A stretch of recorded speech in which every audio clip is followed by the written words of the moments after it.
स्वागत है आपका विकेश 2.0 में। आज हम बात करने वाले हैं संयोजी ऊतक के बारे में। किसके बारे में? संयोजी ऊतक के बारे में। Very very importance. देखिए ग्रुप डी में क्या आया था अगली बार ग्रुप डी में ये वाला डायग्राम दिया था। कौन सा? ये डायग्राम दिया था और इस वाले डायग्राम ने पूछा था कि कौन क्या है। तो ये वाला डायग्राम दिया था, ये वाला, ये सारी डायग्राम दिया हुआ था। ठीक है, तो पूछा था कि ये क्या है। जैसे ये डायग्राम दे दिया और इसमें पूछा था कि ये क्या है, तो भैया मेरे ये न्यूट्रोफिल है। क्या है? न्यूट्रोफिल। अगर ऐसी संरचना दे देगा, इसको बोलते हैं इयोमिनोफिल। इयोमिनोफिल। ये होता है क्षार करंजी।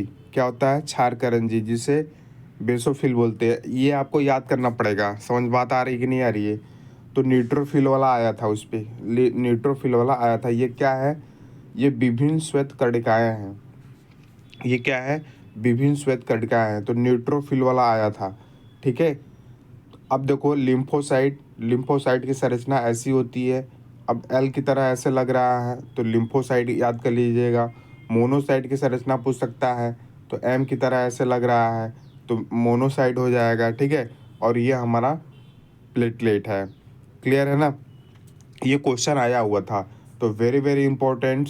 आप इसको एक बार देख कर जाइएगा एग्ज़ाम में। ठीक है दोस्त मेरे, मैं वही चीज़ करा रहा हूँ जो एग्ज़ाम के पॉइंट ऑफ व्यू से वेरी इंपॉर्टेंट है। तो आप वीडियो को लास्ट तक बने रहिए, वीडियो को लास्ट तक देखते रहिए और कमेंट में करिए कि कैसा वीडियो आपको लग रहा है। ठीक है, ज़्यादा इधर उधर के चक्कर में मत पड़िए आप लोग। एनसीईआरटी बुक को बस फोकस करिए। ठीक है जी, चलिए। अब देखिए डायग्राम कुछ इधर भी दिया हुआ है, इसको भी याद कर लीजिएगा, है ना। इस चीज़ को याद कर लीजिएगा, ये लाल रक्त कर्णिकाएं हैं। ठीक है, चलिए अब हम चलते हैं थ्योरी वाले क्लास सेक्शन पे। संयोजी ऊतक के बारे में बात करते हैं, जिसको बोलते हैं कनेक्टिव टिश्यू।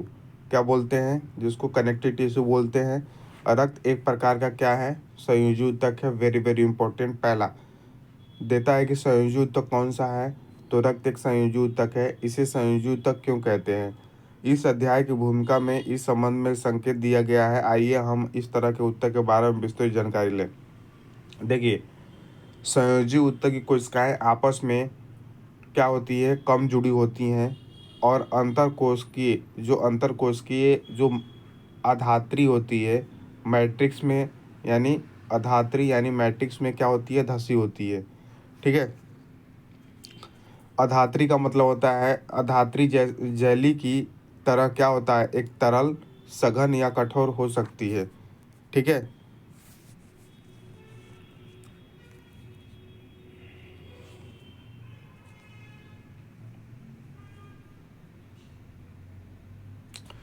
देखिए यहाँ पर दिया है कि रक्त के तरल आधात्री भाग को क्या कहते हैं। तो रक्त तरल आधात्री भाग को क्या कहते हैं? तो आधात्री भाग को प्लाज्मा कहते हैं। क्या कहते हैं दोस्त मेरे? प्लाज्मा। प्लाज्मा में लाल रक्त कर्णिकाएं यानी आरबीसी, श्वेत रक्त कर्णिकाएं यानी डब्ल्यूबीसी तथा प्लेटलेट्स निलंबित होती है। ठीक है, प्लाज्मा में प्रोटीन, नमक तथा हार्मोन्स भी होते हैं। तो पूछ सकता है प्लाज्मा में क्या होते हैं? तो प्लाज्मा में प्रोटीन, नमक तथा हार्मोन्स भी होते हैं। रक्त गैसें शरीर के पचे हुए भोजन, हार्मोन्स और उत्सर्जित पदार्थों को शरीर के एक भाग से दूसरे भाग में संवहन करता है। Very very important. क्लियर हो रही बात कि नहीं? दो तीन क्वेश्चन पर ये पूछ सकता है कि रक्त के तरल अधात्री भाग को क्या कहते हैं। तो तरल अधात्री भाग को प्लाज्मा कहते हैं। और ये सब सारी चीज़ें आप इसको एक पढ़ लीजिएगा, इतनी सारी चीज़ों को। ठीक है जी, वेरी वेरी इंपॉर्टेंट्स। चलिए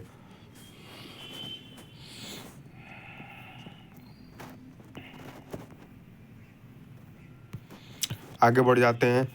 ठीक है जी, देखिए अब हम बात करते हैं। देखिए इसमें आता है एक अस्थि संयोजी ऊतक। ठीक है,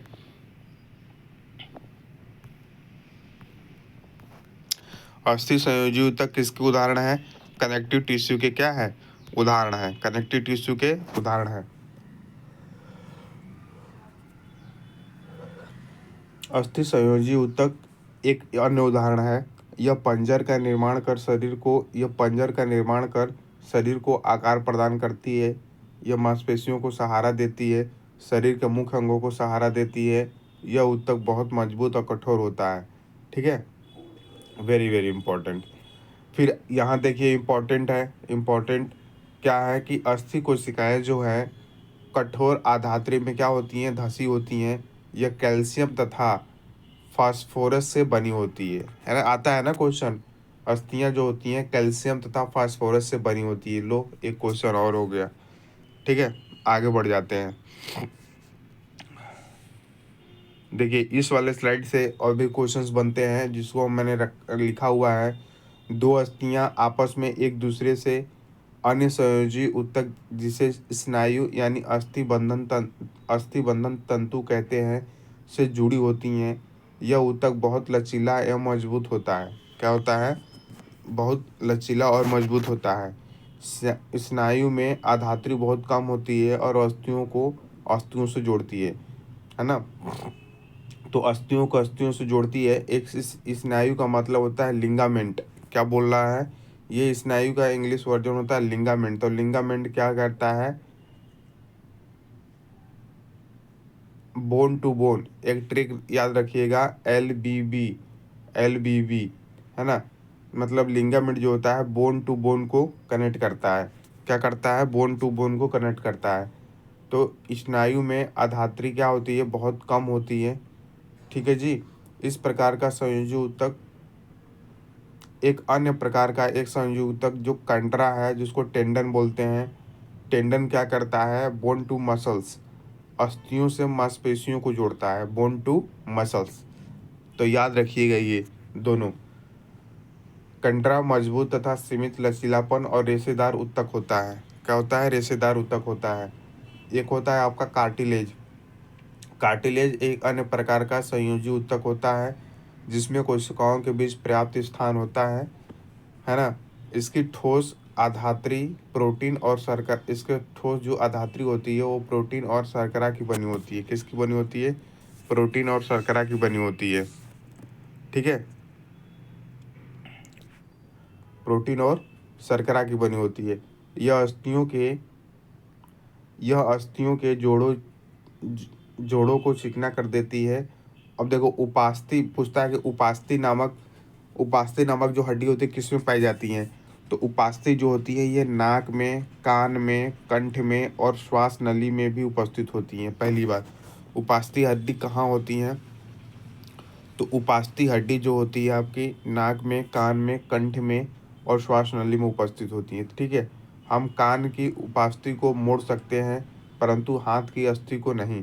समझ बात आ रही है कि नहीं? हम कान की उपास्थि को, जो कान की हड्डियां होती है उन्हें हम मोड़ सकते हैं, परंतु हाथ की नहीं, अस्थि को नहीं।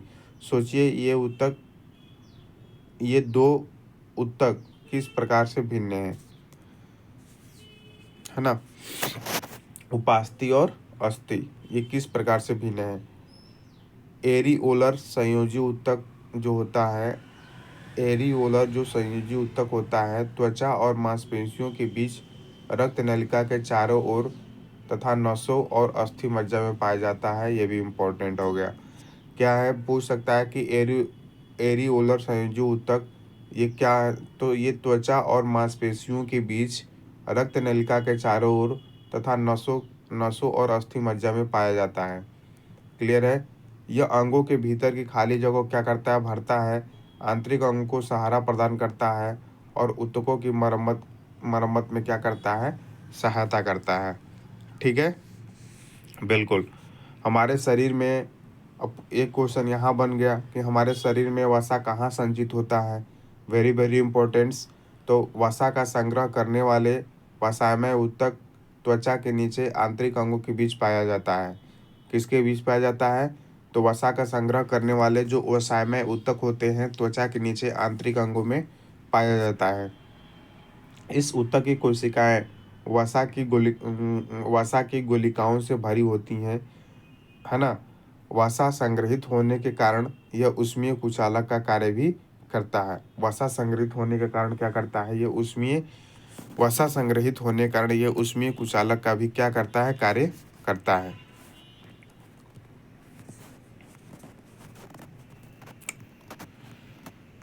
अब आते हैं हम पेशीय ऊतक के बारे में, जिसको मस्कुलर टिश्यू बोलते हैं। पेशीय ऊतक के बारे में, जिसको मस्कुलर टिश्यू बोलते हैं। पेशीय ऊतक लंबी कोशिकाओं का बना होता है, जिसे पेशीय रेशा यानी मसल्स फाइबर भी कहा जाता है। ठीक है जी। पेशीय ऊतक लंबी कोशिकाओं का बना होता है, जिसे पेशीय रेशा या मस्कुलर फाइबर कहते हैं। यह हमारे शरीर में गति के लिए वो क्या करता है, उत्तरदायी होता है। Very very important. पूछता है कि पेशीय जो ऊतक है क्या होता है, यह हमारे शरीर में गति के लिए उत्तरदायी होता है। क्वेश्चंस आया भी हुआ है। दोस्त मेरे मेरे चैनल को लाइक एंड सब्सक्राइब कर दीजिएगा। और मैं बताऊं आपको, मैं हुब बाई हुब वही क्वेश्चन एकदम पूरा डेफिनेटली पढ़ा हुआ क्वेश्चन बता रहा हूं, और ये जो एकदम एग्जाम में वही पॉइंट ऑफ व्यू से देखिएगा, पूछेगा आपसे। ठीक है, तो आप इसका ध्यान रखिए। पेशियों में एक विशेष प्रकार की प्रोटीन होती है, जिसे सिकुड़ने वाला प्रोटीन कहते हैं। क्या कहते हैं? सिकुड़ने वाला प्रोटीन कहते हैं। जिसके संकुचन एवं प्रसार के कारण क्या होती है, गति होती है। जिनके संकुचन एवं प्रसार के कारण क्या होती है, गति होती है। ठीक है। कुछ पेशियों में हम इच्छा अनुसार गति करा सकते हैं। हाथ और पैर में विद्यमान पेशियों को हम इच्छा अनुसार अपना गति करा सकते हैं, है ना। हाथ और पैर जैसे मूवमेंट कर सकते हैं, अपने की इच्छा के अनुसार मूवमेंट कर सकते हैं। क्लियर है ना। इच्छा अनुसार आवश्यकता पड़ने पर गति करा सकते हैं, या उनकी गति को क्या कर सकते हैं, रोक सकते हैं। इस तरह की पेशियों को हम ऐच्छिक पेशियां या वॉलंटरी मसल्स कहा जाता है। ऐच्छिक पेशियां होती हैं जो हम अपने से इच्छा अनुसार हम कोई कार्य कर सकते हैं, तो ऐच्छिक पेशियां कहलाती हैं, जिसे वॉलंटरी मसल्स कहते हैं। ठीक है जी, बिल्कुल। इन पेशियों को कंकाल पेशी भी कहते हैं। Very very important. ऐच्छिक ऐच्छिक पेशियों को कंकाल पेशियां भी क्या कहते हैं, ऐच्छिक ऐच्छिक पेशियों को कंकाल पेशियां कहते हैं, क्योंकि ये अधिकतर हड्डियों से जुड़ी होती हैं। Very very important. तथा शारीरिक गति में क्या करती हैं, सहायता होती हैं। शारीरिक गति में क्या करती हैं, सहायता होती हैं। ठीक है, तो ऐच्छिक पेशियां हो गई। क्लियर है जी, बिल्कुल।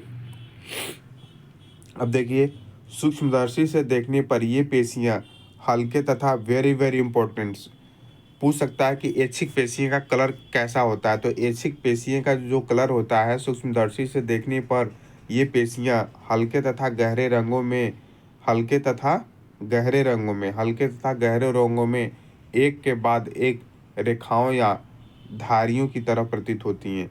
रेखाओं या धारियों की तरह प्रतीत होती हैं। ठीक है। इसी कारण इसे क्या कहते हैं, रेखित पेशी कहते हैं।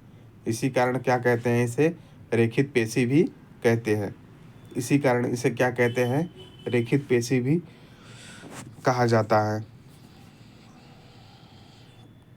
ठीक है, तो ऐच्छिक पेशियां, ठीक है, इसमें हो जाएगा एक ऐच्छिक पेशियां को कंकाल पेशियां भी कहते हैं। ठीक है, और इस तरह के सूक्ष्मदर्शी देखने पर ये पेशियां हल्के तथा गहरे रंगों में एक के बाद एक रेखाएं या धारियों के रूप में प्रतीत होती हैं। इसी कारण इसे क्या कहते हैं, रेखित पेशी कहते हैं। क्या कहते हैं, रेखित पेशी कहते हैं। इस ऊतक की कोशिकाएं लंबी, बेलनाकार, शाखा रहित और बहुनाभीय होती हैं। ठीक है, इसमें क्या है, रेखित पेशियां इसलिए, और ये कलर हल्के तथा गहरे रंग की होती हैं। ये वेरी वेरी इंपॉर्टेंट है, बता दे रहा हूँ, 2-3 बार बोल रहा हूँ आपको। देखिए, हम बात करते हैं कहाँ, डायग्राम की, है ना।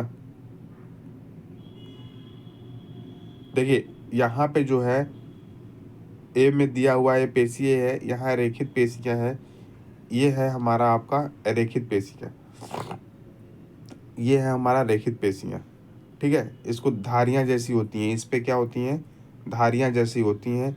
ये हमारा क्या होता है, ये हमारा होता है केंद्रक। ठीक है जी, बिल्कुल।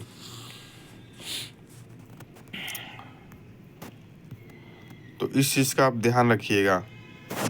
ठीक है, कैसी होती हैं, तो इस ऊतक की कोशिकाएं कैसी होती है, लंबी होती है, बेलनाकार होती है, शाखा रहित होता है, बहुनाभीय होता है। ठीक है, चलिए आगे बढ़ जाते हैं।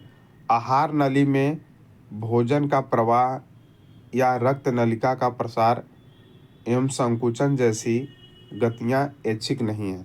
जैसे ऐच्छिक हमारा, जैसे आहार में भोजन का प्रवाह हो, उस पर हमारा कोई कंट्रोल नहीं है। और उसके बाद रक्त नलिका का प्रसार है, उस पर भी कोई कंट्रोल नहीं है। एवं संकुचन जैसी ऐसी गतियाँ ऐसी हमारी नहीं है। इन गतियों में हम स्वयं संचालित नहीं कर सकते हैं, अर्थात हम इन गतियों को इच्छानुसार प्रारंभ या बंद नहीं कर सकते हैं। चिकनी पेशियाँ बी में दिया हुआ है ना। चिकनी पेशियाँ बी डायग्राम में ये आपकी क्या है, ये आपकी चिकनी पेशियाँ हैं। क्या है दोस्त मेरे, चिकनी पेशियाँ हैं। ये आपके बीच में जो है काले काले से दिखाई दे रहा है, ये केंद्रक है ना। और जो ये ऐसी ऐसी लाइनें जो ऐसी दिखाई दे रही है, ये तर्क रूपी पेशियाँ कोशिकाएँ हैं। ठीक है, तो चलिए इसके बारे में हम पढ़ लेते हैं। जिसे बोलते हैं चिकनी पेशियाँ, क्या बोलते हैं, जिसे बोलते हैं हम चिकनी पेशियाँ। चित्र 6.112b में इसे अनैच्छिक पेशियाँ इन गति को नियंत्रित करती है। देखिए, ये आँख के पलक जो है, ये अनैच्छिक पेशियाँ हैं भाई। हम अपने कंट्रोल में नहीं है ना, ये हमेशा झुकती है। जैसे मूत्रवाहिनी है, फेफड़ों की स्व- फेफड़ों की श्वास नली में भी पाया जाता है अनैच्छिक। कोशिकाएं कैसी होती है, लंबी, इनका आखिरी सिरा नुकीली तर्क रूपी होता है। ये एक केंद्रीय होती हैं। कैसी होती हैं, केंद्रीय होती हैं। इनको आरेखित पेशी भी कहा जाता है। इनको आरेखित पेशी भी कहा जाता है, इनका नाम आरेखित है। ठीक है, बिल्कुल जी, वेरी वेरी इंपॉर्टेंट। क्लियर है। क्या पूछेगा इसमें, बता दे रहा हूँ कि आँख की जो पलक होती हैं कौन सी पेशियाँ होती हैं, मूत्रवाहिनी कौन सी पेशियाँ हैं, तो अनैच्छिक पेशियाँ हैं या चिकनी पेशियाँ पूछ सकता है कि चिकनी पेशियाँ कौन कौन सी हैं। लंबी और उनकी और फेफड़े की श्वास नली में कौन सी पेशियाँ पाई जाती हैं। Very very important, very very important दोस्त मेरे। 100% डेफिनेटली क्वेश्चंस आएगा, देखना दोस्त मेरे। एक आता है कार्डिक, अब हृदय। तो ये होती है आपकी कार्डिक, ये जो होती है कार्डिक पेशियाँ होती हैं। आप इसको देख लीजिए, ये कौन सी पेशियाँ हैं, ये कार्डिक पेशियाँ हैं। ठीक है जी मेरे दोस्त, चलिए आगे बढ़ जाइए। हृदय की पेशियाँ जीवन भर, हृदय की पेशियाँ यानी कार्डिक पेशियाँ जीवन भर लयबद्ध होकर के प्रसार एवं संकुचन करती है। इन अनैच्छिक पेशियों को अनैच्छिक पेशियों को कार्डिक या हृदय पेशियाँ कहा जाता है। देखिए यहाँ पर भी बोल रहा है कि हृदय की पेशियाँ जीवन भर लयबद्ध होकर के एक्सपेंडेबल और संकुचन करती है। और इन अनैच्छिक पेशियों को कार्डिक हृदय पेशियाँ कहते हैं। हृदय की पेशी कोशिकाएं बेलनाकार बेलनाकार होती हैं, शाखाओं वाले होती हैं और एक केंद्रीय केंद्रीय होती हैं। क्लियर है ना, क्लियर है भाई। सब अंडरलाइन किया हूँ, आप इसको देख कर ही जाइएगा। ठीक है जी, ठीक है। अब हम आते हैं तंत्रिका ऊतक के बारे में बात करते हैं। किसके बारे में बात करते हैं, तंत्रिका ऊतक के बारे में बात करते हैं, जिसको बोलते हैं नर्वस टिश्यू। सभी कोशिकाओं में उत्तेजना के अनुकूल प्रतिक्रिया करने की क्षमता होती है। यद्यपि तंत्रिका ऊतक की कोशिकाएं बहुत ही शीघ्र उत्तेजित हो जाती हैं और इस उत्तेजना को बहुत ही शीघ्र पूरे शरीर में एक स्थान से दूसरे स्थान तक पहुंचाती है। वेरी वेरी इंपॉर्टेंट, अंडरलाइन किया हूँ कि जो मस्तिष्क है हमारा, मस्तिष्क, मेरुरज्जु तथा तंत्रिकाएं सभी तंत्रिका ऊतकों की बनी होती हैं। Very very important. जो हमारी मस्तिष्क है, मेरुरज्जु है तथा तंत्रिकाएं हैं, किससे बनी होती हैं, ये सभी तंत्रिका ऊतकों से बनी होती। पूछ सकता है कि तंत्रिका उस ऊतकों से क्या क्या बनता है, तो हमारा मस्तिष्क और मेरुरज्जु जो है ये तंत्रिका ऊतक से बनता है। ठीक है मेरे दोस्त, आगे बढ़ जाएं। तंत्रिका ऊतक की कोशिकाओं को तंत्रिका कोशिका या न्यूरॉन कहा जाता है। वेरी वेरी इंपॉर्टेंट, तंत्रिका ऊतक की कोशिकाओं को तंत्रिका कोशिका या न्यूरॉन कहा जाता है। और न्यूरॉन में कोशिकाएं, केंद्रक तथा कोशिका द्रव साइटोप्लाज्म होते हैं। पूछ सकता है कि न्यूरॉन में क्या क्या होते हैं, तो न्यूरॉन में केंद्रक और कोशिका द्रव, जिसे हम साइटोप्लाज्म कहते हैं, वो होता है। ठीक है, इसमें क्या होता है, इसमें लंबे पतले बालों जैसी शाखाएं निकलती हैं। चित्र में दिखाया गया है, मैं भी आपको दिखा देता हूँ। ये है आपका वेरी वेरी इंपॉर्टेंट। क्वेश्चन पूछता भी है, इससे आता भी है, डायग्राम से भी क्वेश्चन आ जाता है। देखिए ये जो पॉइंट है इसे बोलते हैं केंद्रक, और ये जो बालों जैसे निकला है इसे बोलते हैं डेंड्राइट बोलते हैं। क्या बोलते हैं, डेंड्राइट बोलते हैं। और ये इनके बीच में जो गैपिंग है, यहाँ पे जो गैप दिखाई दे रही है, यहाँ बीच में जो गैप दिखाई दे रही है तो इसको बोलते हैं तंत्रिका कक्ष बोलते हैं। क्या बोलते हैं? तंत्रिका कक्ष बोलते हैं। ठीक है, समझ में बात आ रही है कि नहीं आ रही है? बिल्कुल। और यहाँ पे ये जो ये बोलते हैं, इसको कोशिकाएं बोलते हैं। क्या बोलते हैं? कोशिकाएं बोलते हैं। ये यहाँ पर है तो ये तंत्रिका का अंत हो रहा है। यहाँ पे जो है डेंड्राइट, इसके माध्यम से यहाँ जो होता है आपका जो बाल जैसे कुछ होता है तो इसे बोलते हैं तंत्रिका अंत। यहाँ पे तंत्रिका क्या हो जाता है? अंत हो जाता है। ठीक है जी दोस्त मेरे, चलिए आगे बढ़ जाते हैं।